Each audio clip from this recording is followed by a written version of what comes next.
The restaurant on 125th Street did not announce itself with neon or noise. It breathed instead, slow, deliberate, like a place that had learned the weight of time. Heavy wooden doors, a ceiling darkened by decades of smoke and laughter, white tablecloths pressed into obedience. The clink of silverware was measured, voices carried just far enough to be heard, not far enough to be invited. At a corner table, under a hanging lamp that cast a circle of warm light, Bumpy Johnson cut into his steak. He did not hurry. Outside, the city moved with its usual impatience, taxis coughing at the curb, shoes scuffing concrete, arguments blooming and dying on street corners.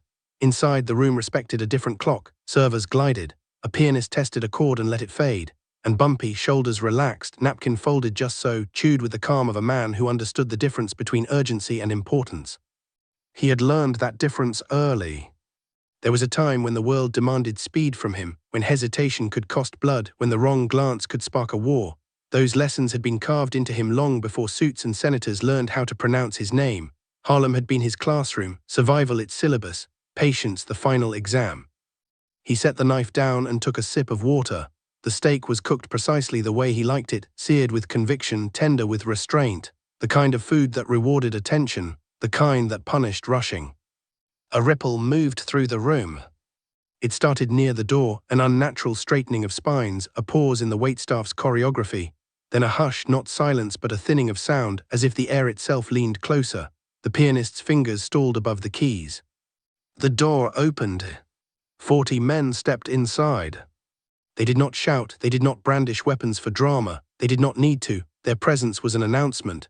Dark suits, identical purpose, eyes trained to notice everything and reveal nothing.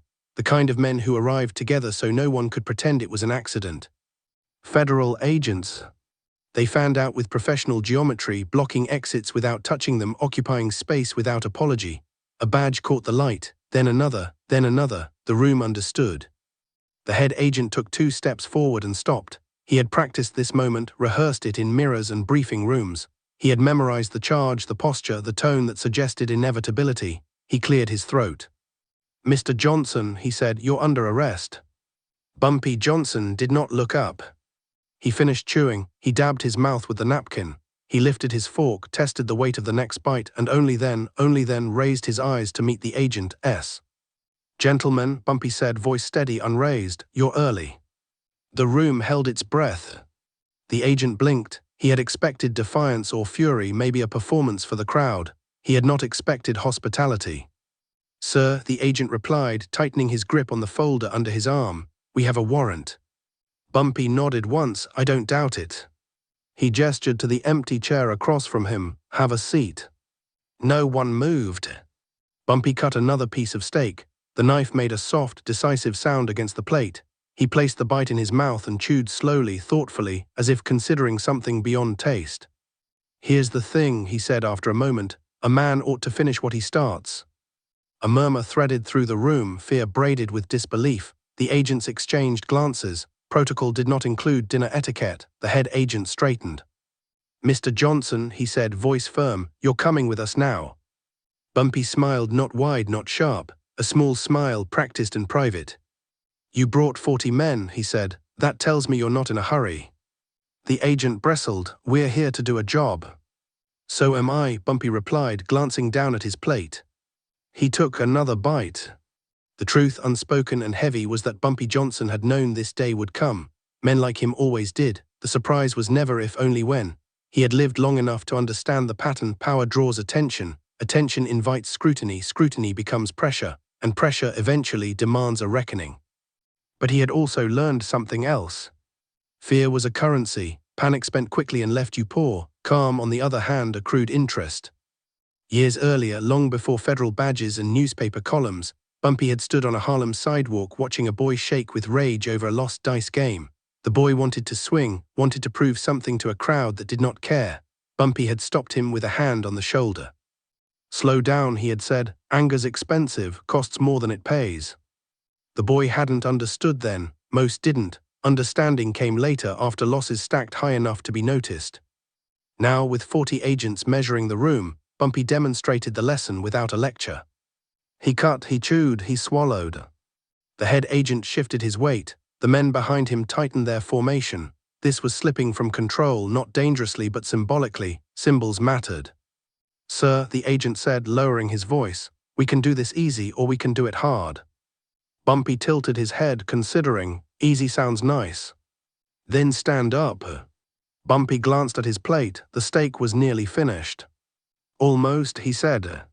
A laugh escaped from somewhere in the room, small and nervous. It died immediately. Bumpy placed his fork down. He folded the napkin with care, aligning edges. Then he stood. The agents exhaled collectively, a tension released. The head agent stepped forward, cuffs ready. "Before we go," Bumpy said, "I'd like to pay." The agent frowned. "That won't be necessary." "It will," Bumpy replied, "for me."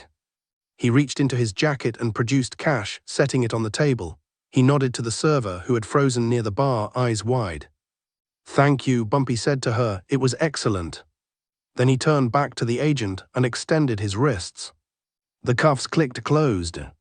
No struggle, no raised voices, no theater. As they led him toward the door, a reporter outside caught the moment through the glass. Bumpy Johnson, calm as a Sunday morning, flanked by authority. The image would travel. People would argue about it, interpret it, weaponize it. But the lesson was already delivered. The ride downtown was quiet. The agents did not speak unless necessary. Bumpy stared out the window, watching Harlem recede block by block. He noted the changes, the new storefronts, the familiar corners missing familiar faces. Time moved whether you hurried or not. At headquarters, the lights were harsher, the air sharper. Questions followed, clipped and procedural. Names, dates, associations. Bumpy answered what he could and declined what he would, respectfully, precisely. They expected bravado, they found discipline. In a holding room, the head agent finally spoke again, softer now. "You're a difficult man to read, Mr. Johnson." Bumpy met his eyes. "That's because you're looking for the wrong thing." The agent leaned back. "And what's that?" "Fear," Bumpy said. "It makes people sloppy." Silence settled. The agent closed the file. "You understand this is serious?" "I do," Bumpy replied. "I've always taken my meals seriously." The agent almost smiled. News traveled faster than facts. By evening, Harlem hummed with versions of the story. Some said Bumpy had laughed, others said he had prayed. One insisted he had tipped the agents. None were quite right and none were entirely wrong. What mattered wasn't the stake or the number of men, it was the posture. In a world that thrived on spectacle, Bumpy Johnson had chosen composure. Where chaos was expected, he had offered order. Where fear was assumed, he had displayed control. And Harlem noticed. On stoops and in barbershops, the story became a parable, not about crime or punishment, but about dignity under pressure, about choosing when to move and when to wait, about finishing what you start even when the world tells you to run. That night, in a cell that smelled of bleach and inevitability, Bumpy lay back and closed his eyes. He thought of his mother's kitchen, of lessons delivered quietly, of patience taught by example rather than command. Tomorrow would bring lawyers and headlines and arguments sharpened for battle. Tomorrow would demand strategy. Tonight he rested. Because a man who controls his pace controls the room, even when the room belongs to someone else. The weight of silence. The room they placed him in was designed to strip away theater, a square of pale walls and metal edges meant to make time feel louder than words, and yet Bumpy Johnson experienced it differently, not as confinement but as compression, as if the world had narrowed to a point where only essentials survived. He sat with his back straight, hands folded, breathing slow, allowing the silence to reveal itself. Silence, he had learned, was never empty. It carried intentions, impatience, fear, and ambition far more clearly than raised voices ever could.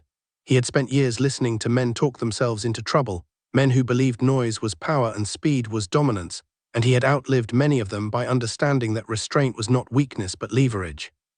The first agents entered without ceremony, carrying folders thick enough to suggest certainty but not enough to prove it, and they began the ritual as all such rituals began, with names and dates, with questions that sounded simple and were anything but.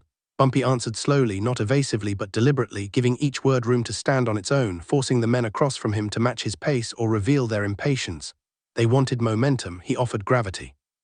Every pause stretched the room tighter, every calm response reminding them that intimidation worked best on those who feared outcomes more than processes, and Bumpy had long since accepted that outcomes arrived regardless of fear. Hours passed without markers, the kind of hours that blurred into one another until even trained minds lost their edges, and during that time the agents shifted tactics, sometimes pressing, sometimes pretending to empathize, sometimes dangling possibilities like keys just out of reach. but Bumpy recognized each approach as an echo of earlier encounters, different uniforms worn by the same human impulses. He did not argue innocence or boast of influence. He spoke instead about responsibility, about how communities functioned when institutions failed to arrive on time, about how order often emerged not from authority but from understanding the needs people were too afraid to articulate aloud. These were not confessions, nor were they defenses. They were statements of worldview offered without apology, and they unsettled the men who had come prepared for denial or aggression.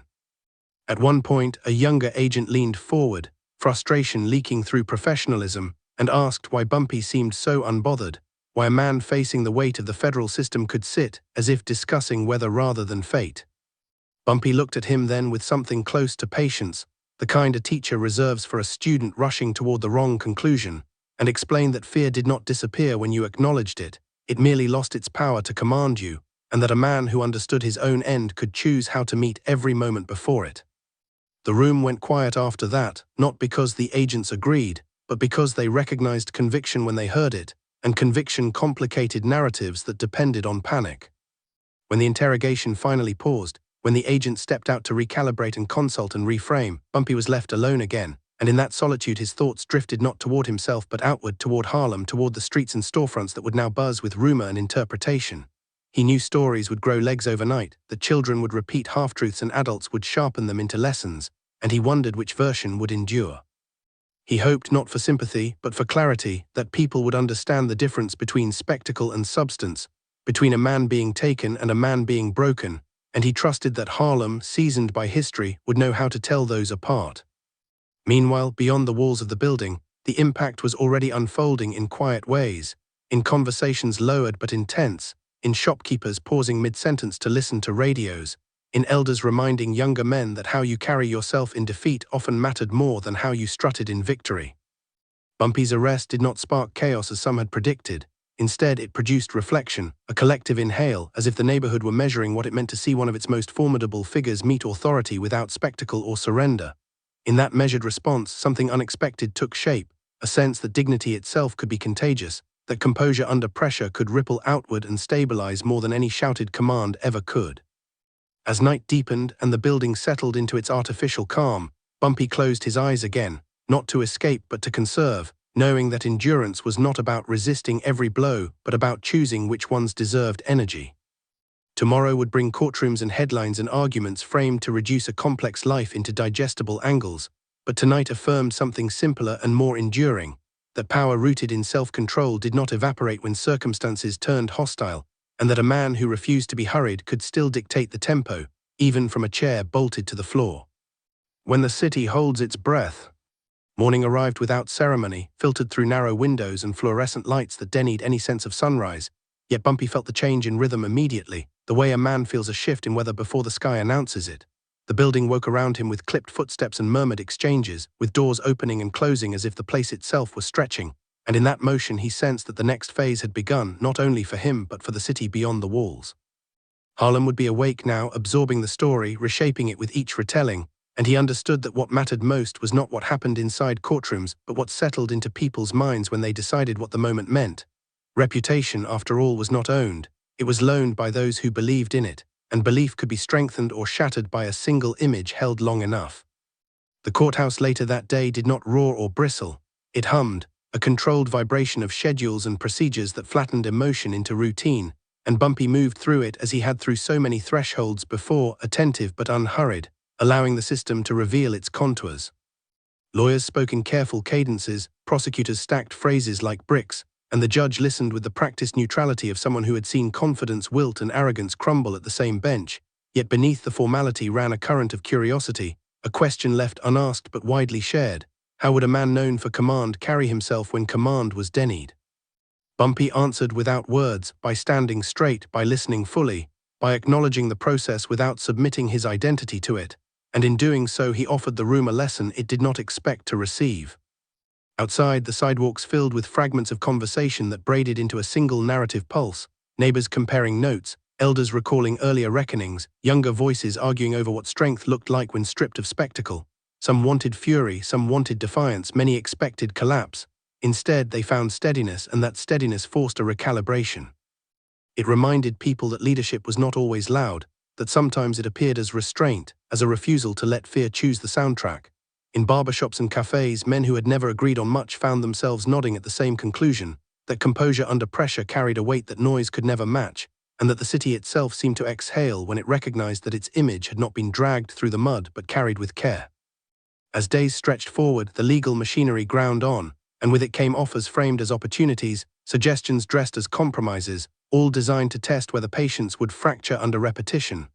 Bumpy listened to each proposal as if it were a riddle, not because he enjoyed puzzles but because riddles revealed priorities and priorities exposed leverage. He declined to be rushed into declarations that simplified complexity, insisting instead on clarity, on understanding consequences fully before attaching his name to them, and this insistence frustrated those accustomed to watching resolve erode under pressure. They underestimated the kind of resolve built not on bravado but on acceptance, the acceptance that outcomes would come regardless, and that integrity was the only variable still under personal control. In the evenings, when the day's proceedings ended and quiet reclaimed its territory, Bumpy reflected on the paradox of influence, how it could persist even when movement was restricted, how posture and patience could shape perception more powerfully than action.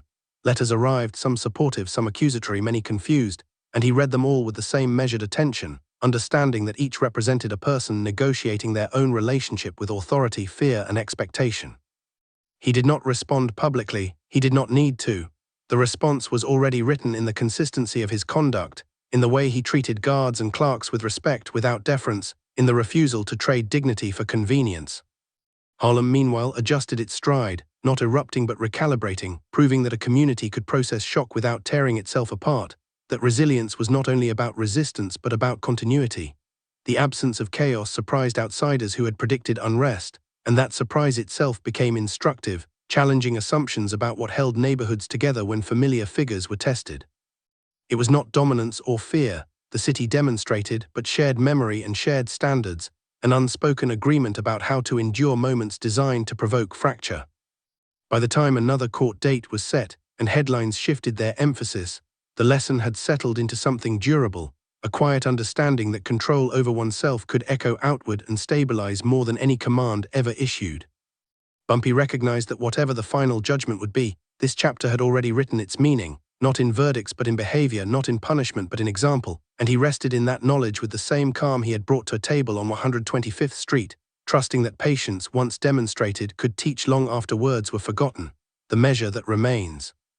Time, once it decided to move, did so with an indifference that surprised even those who believed they understood it, and Bumpy Johnson felt that indifference settle into his days as the proceedings reached their final phase, a steady procession of motions and judgments that replaced speculation with consequence. He did not greet this moment with drama or denial. Instead, he met it with the same composure that had defined every step since the door of the restaurant first opened, understanding that endings, like beginnings, revealed character more clearly than any moment in between.